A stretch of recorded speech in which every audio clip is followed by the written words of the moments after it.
The first anaconda I ever caught, I really fucked up because I was like, okay, I know how to catch snakes. I've handled big snakes. I know what I'm doing, you know. They were going to come in from the bottom. I was going to come in from the top. I ran in and I grabbed the snake by the head and she went whoosh and wrapped my hands and my wrists are together. And I was like, oh, shit. Oh, no. I was like, now I can't get out of this if I wanted to. And the next coil came over my shoulders. And it's a 200-pound snake, so I'm on my knees. Shit. And so I went to scream, JJ, and I got nothing out. And so I'm sitting there wrapped in an anaconda with my clavicle like turning into a V. My shoulders were almost touching, and I could feel my ribs just about to go. Oh, boy. And 3 of my friends jumped on. They started untying it from the tail and everything like that, but I came that close. Like, boy. I really fucked up.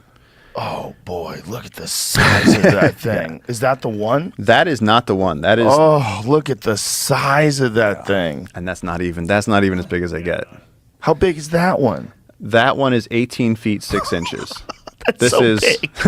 That's so big. This is the largest scientifically wild-caught verified anaconda that we have. Wow. In scientific literature. I mean, people have records of bigger ones. I've seen bigger ones. We named her Eleanor after my grandmother. That's the 18-foot one. This is the 18 feet 6 inches. She was 220 pounds, but she was hungry. She was. Look at the size of that thing. Yeah. My God. Yeah. So if that one that got a hold of you, that's not this one. It's a different one. No, the one that got a hold of me was 5 feet shorter than this one. This thing is a dragon. This thing is like the Kraken. There's no way. No, how big do they get? That's JJ, by the way. I keep talking about it. Okay, so here's my measurement. And actually, somebody recently sent me a video of you and Forrest Galante. Yeah. Talking about this, about how big can an anaconda get. Me and JJ were out on this place called the Floating Forest one night, and I was thinking about getting on the cover of National Geographic. I was thinking about getting attention at that time. Right. And but we had gone deeper down the Amazon rabbit hole than anyone had ever gone. We found this place, the Floating Forest, where you're walking on rafts of floating grass, and you're walking past treetops. So there's a forest underneath the lake, but you're walking on the surface of it. And the anacondas love it. Wow. Because they can sit on these grassy islands, and if anything comes, the whole thing is like a giant tympanic membrane. As soon as something takes a step, they're like, threat, and they go down. And just like any big fish, just like any ancient giant crocodile, those shrewd old motherfuckers that have been there for a century, that's where they live.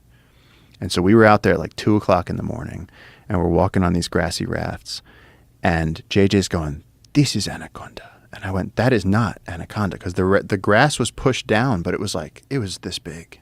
And I was like, this can't be anaconda. And he's going, this is. He goes, if it was a crocodile, he goes, you'd see the feet. And I was like, it just can't be. And then at middle of the night, the stars are shining in the black water and everything, and we're by the tops. We're in the canopy of a forest on top of a lake, and we see 2 anacondas.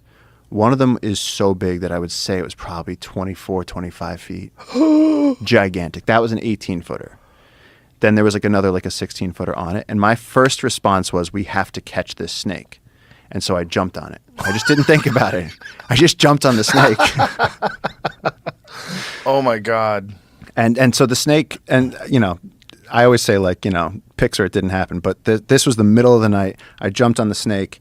And as I'm holding it, the one measurement I have is that I was holding onto the snake and my fingers couldn't touch. That's how big this thing was. And so it dragged me to the edge of the grass. What? That big. Oh my God. Big. Oh my God. Your fingers couldn't touch. Yeah. So my God. Oh my God. Yeah.